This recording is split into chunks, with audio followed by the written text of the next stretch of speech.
اندرونی ذرائع کے مطابق chief of army staff general Qamar Javed Bajwa نے حال ہی میں تحریک انصاف کے 6 وفاقی وزراء کو بلا کر ان سے دو ٹوک لہجے میں کچھ باتیں کی ہیں۔ تحریک انصاف حکومت کی مایوس کن کارکردگی عوامی اشتعال کا باعث بن رہی ہے، چنانچہ ایسی حکومت عوام پر مسلط کرنے پر اسٹیبلشمنٹ کی ساکھ کو شدید زک پہنچ رہی ہے۔ نمبر 2، پنجاب اور خیبر پختونخوا میں وزرائے اعلیٰ تبدیل کر کے حالات میں بہتری لائی جائے۔ اور نمبر 3، وفاقی حکومت چلانے کے لیے باصلاحیت اور قابل اعتماد ٹیم بنائی جائے تاکہ کم از کم معیشت کو تو اپنے پاؤں پر کھڑا کیا جا سکے۔ وزراء کو سنجیدہ لہجے میں بتایا گیا کہ وقت تیزی سے ہاتھ سے نکل رہا ہے۔ اس نصیحت کے نتائج یہ نکلے کہ عمران خان نے ندیم بابر اور حفیظ شیخ کو بخوشی عہدوں سے فارغ کر دیا، حالانکہ وہ حال ہی میں ان کی حیرت انگیز کامیابیوں کی تعریف کر رہے تھے۔ در حقیقت انہوں نے حفیظ شیخ کو سینٹ کا ٹکٹ بھی دے دیا تھا تاکہ وہ منتخب ہو کر وزارت خزانہ کو باقاعدہ وزیر کے طور پر چلائیں۔ کچھ مزید کانٹ چھانٹ بھی ہونے جا رہی ہے۔ تاہم عمران خان کے اپنی ٹیم کے چناؤ کا ماضی کا ریکارڈ دیکھیں تو کابینہ کے بہتر معیار یا اچھی کارکردگی کی توقع نہیں کرنی چاہیے۔ پنجاب میں بطور خاص تبدیلی کی کڑوی گولی نگلنا آسان نہیں۔ وزیر اعلیٰ پنجاب کی سفارش ہوم ڈپارٹمنٹ کی طرف سے ہے، اسی لیے وہ تمام تر خراب کارکردگی کے باوجود بچے ہوئے ہیں۔ فی الحال عمران خان اور جنرل باجوہ دونوں کے لیے قابل قبول امیدواروں کی فہرست خالی ہے۔ عمران خان کو خطرہ ہے کہ وزیر اعلیٰ پنجاب کو تبدیل کرنے کی کوئی بھی کوشش تحریک انصاف کے اتحادیوں کے الائنس کا دھڑن تختہ کر دے گی، اس کا شرازہ بکھر جائے گا۔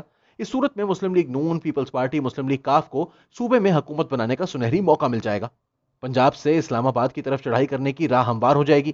اب عمران خان ایسا کریں تو مصیبت، نہ کریں تو بھی مصیبت۔ اس دوران فعال اور متحرک chief of army staff Bharat کے ساتھ تناؤ کم کرنے اور صورتحال معمول پر لانے کی کوشش کر رہے ہیں۔ اس کے لیے کشمیر کو فی الحال پس پش ڈالنے میں کوئی مذائقہ نہیں، کیونکہ اس کی وجہ سے بجٹ اور سکت دونوں پر دباؤ ہے۔ لائن آف کنٹرول پر طویل جنگ بہت مہنگی تھی۔ ماہرین کے مطابق روزانہ سینکڑوں گولے فائر کیے جاتے ہیں، ان کی مالیت ہزاروں امریکی ڈالرز میں ہوتی ہے۔ طویل سرحد پر فوجی دستوں کو ہمہ وقت چوکس رکھنے پر بھی بھاری خرچ اٹھتا ہے۔ فضائیہ کے اسکواڈرنز کو تیار اور تناف کیے وقت فضا میں محو پرواز رکھنا ناقابل برداشت حد تک مہنگا کھیل ہے۔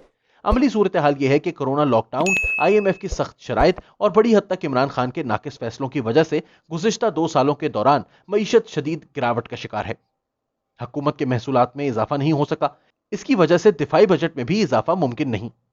Chief of army staff Imran Khan کو سعودی شہزادے پرنس محمد بن سلمان کے ساتھ روابط بہتر کرنے کی تاکید کر رہے ہیں۔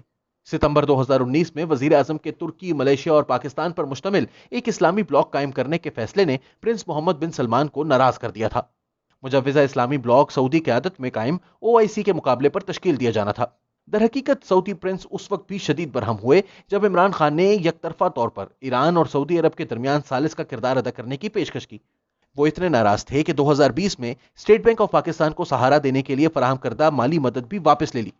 اس کے بعد انہوں نے پاکستان میں ایک پائی بھی سرمایہ کاری نہیں کی ہے۔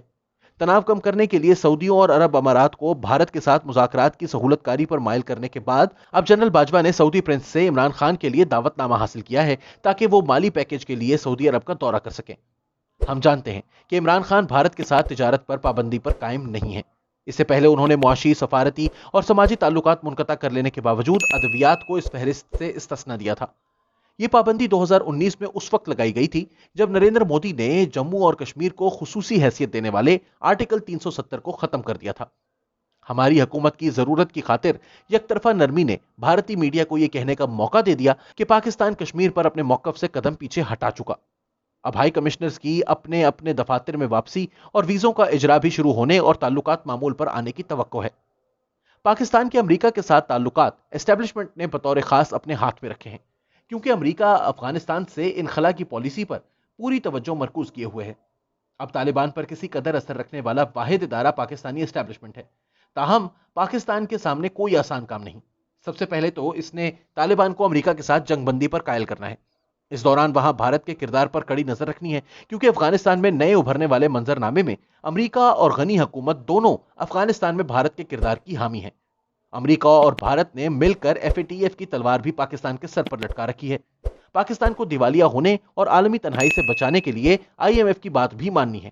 ابھرتے ہوئے منظرنامے کا انتہائی ستم ظریفانہ پہلو یہ ہے کہ ماضی میں پاکستان ایک ایسا ملک تھا جہاں خارجہ پالیسیاں داخلی سیاست اور معاشی ترقی کو متاثر کرتی تھی۔ ان خارجہ پالیسیوں کو اسٹیبلشمنٹ کا قومی سلامتی کا خپت کنٹرول کرتا تھا۔ اس کی مرکزی لکیر بھارت کے ساتھ ہمہ وقت دشمنی، اقوام متحدہ کی قراردادوں کے مطابق استصواب رائے پر زور، گویا معروضی حالات میں مسئلہ کشمیر کا ناممکن حل تھا۔ وقت گزرنے کے ساتھ ساتھ یہ حل مزید پیچیدہ ہوتا گیا۔ سویلین قیادت بھارت کے ساتھ تعلقات معمول پر لانے کی جتنی کوشش کرتی، اسٹیبلشمنٹ قدم پیچھے ہٹا کر سیاستدانوں اور سیاسی پیش رفت کو پٹڑی سے اتار دیتی۔ سویلین حکمرانوں کی جمہوریت اور احتساب کی روایات رکھنے والے ریاستی ادارے قائم کرنے کی ہر کوشش کو اسٹیبلشمنٹ نے کنٹرول میں رکھا۔ جب بھی داخلی عوامل کی وجہ سے اسٹیبلشمنٹ کی گرفت ڈھیلی ہوئی، امریکہ اس کی مدد کو آیا۔ انہوں نے فوج کو سیاسی حمایت دی، جیسا کہ 1960، 1980 اور 2000 کی دہائیوں میں دیکھنے میں آیا۔ سیاسی حمایت اور مالی معاونت کی وجہ سے فوجی حکومتوں نے سویلین اور بھارت مخالف بیانیہ توانا رکھا، لیکن آج صورتحال اس کے برعکس ہے۔ امریکہ سے فوجی اور معاشی امداد ملنے کا دور ہمیشہ کے لیے تمام ہوا۔ IMF اور FATF کو رسی کھینچنے کے لیے استعمال کیا جا رہا ہے۔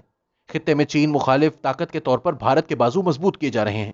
تاریخ کے اس اہم موڑ پر اسٹیبلشمنٹ کو ملک میں ایک مقبول سویلین شراکت دار چاہیے تھا، تاکہ پاکستان کو ایک ایسا نارمل ملک بنایا جا سکے جہاں ملکی سیاست اور معیشت اس کی بیرونی پالیسیوں کو کنٹرول کرتی ہے۔